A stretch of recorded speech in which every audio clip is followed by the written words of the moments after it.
My name is Stefanie Titus. I am a 30-something-year-old, well, going on 30-something-year-old, environmentalist, I suppose, and writer.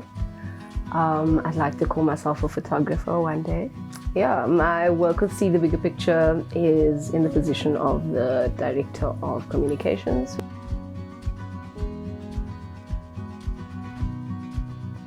They were a bunch of friends who were inspired to do a beach clean. That beach clean turned into a sort of expansion of the network where they realized that, there was this huge sort of gap and so many other organizations were individualized and sort of exclusive in what they were doing, and they wanted to foster the spirit of collaboration. So they brought together, the four friends, created this organization and launched 2 programs. So the one program was a beach clean program, which we still run today. It's been a little bit more challenging with COVID, but we do what we can. And then the other program and what I head now is Defenders of the Blue. So that is a youth-orientated program. It started off as a casual way of getting kids from the Cape Flats to the beach, giving them access, giving them the tool or the invitation to take ownership, and turned into like a full curriculum. So now we have a formal program that is structured. It is very much based around the marine program that they're introducing into grade 10 now, which they're testing, I think, only in a couple of schools. We are not intending or trying to create marine scientists out of the whole of Cape Flats. That's not the aim. So although it's coming from a marine perspective and we're using the rocky shores and the intertidal zone to teach them the principle of observation, like the 5 steps of observation, or scientific observation rather, or the scientific method actually is what it is. We teach them that to encourage curiosity, whether they want to go into the marine field, whether they want to be an engineer, whether they want to be a teacher, whether they want to be a sports person or any other thing. We just teach them to be curious. We want them to keep their minds busy with the stuff that matters and take ownership of the spaces that they occupy, rather than say, you should go be this.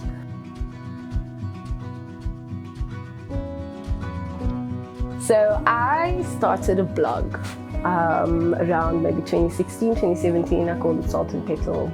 It was a series of illustrations coupled with a sort of like long form writing piece. It covered sort of very much around nostalgia, the nostalgia of living and being alive as an adult. A lot of food references, a lot of things. At that time I was still very confused about where it was gonna go, and eventually it became so consuming because I worked in the building industry for about 10 years. It became so consuming that I just kind of let it taper off.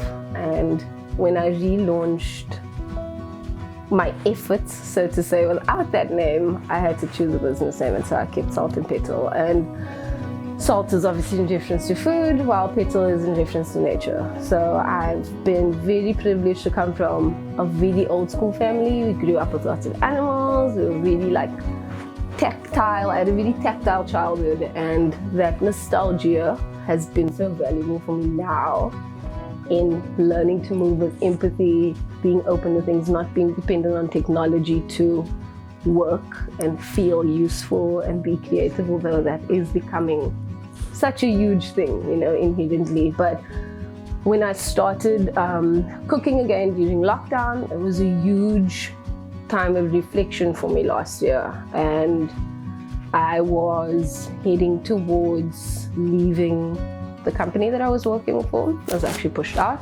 which was an extremely traumatizing experience for me. It was a really toxic environment to be in, and there had been issues for a really long time. And so I thought, I'm not ready to have my own company, but this is the time. I got pushed out of my comfort zone, and I had been testing recipes and revisiting all my old blog stuff and kind of thinking about that sense of nostalgia and why I felt like I couldn't do it. So I just did it. I started making cookie dough, and one cookie dough turned into 15 cookie doughs, and the next thing I've got like 10 products. The company, although obviously starting a business during COVID is not really like the greatest idea ever, the company has actually gained like a little bit of traction over time in a really healthy, sustainable way. Like people always come back. We will be launching markets this year if everything goes well. We're in the process of planning that. And so there's been so much going, but I think the biggest growth has just been taking ownership of what I do.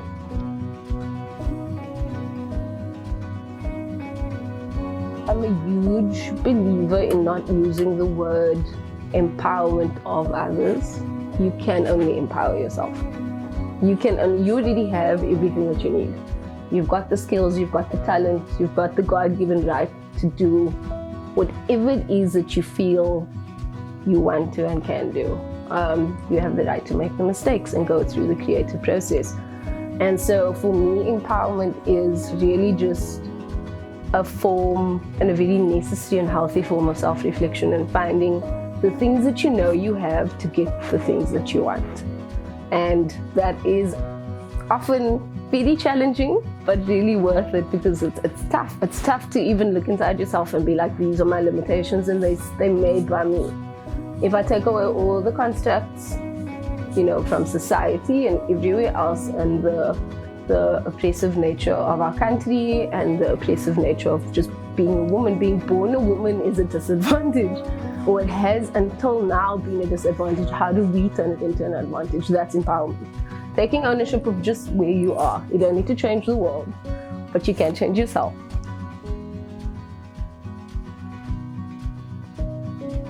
So many women have been part of exactly who I am today.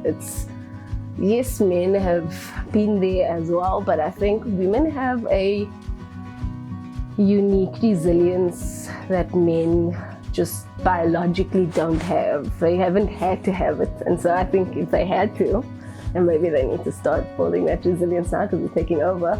But I've been really inspired by my own family. I come from very humble beginnings, and I've seen how much was given to us and how much was hidden from us in a way. We were so sheltered from certain parts of our own oppression that I was like, wow, how did they do that?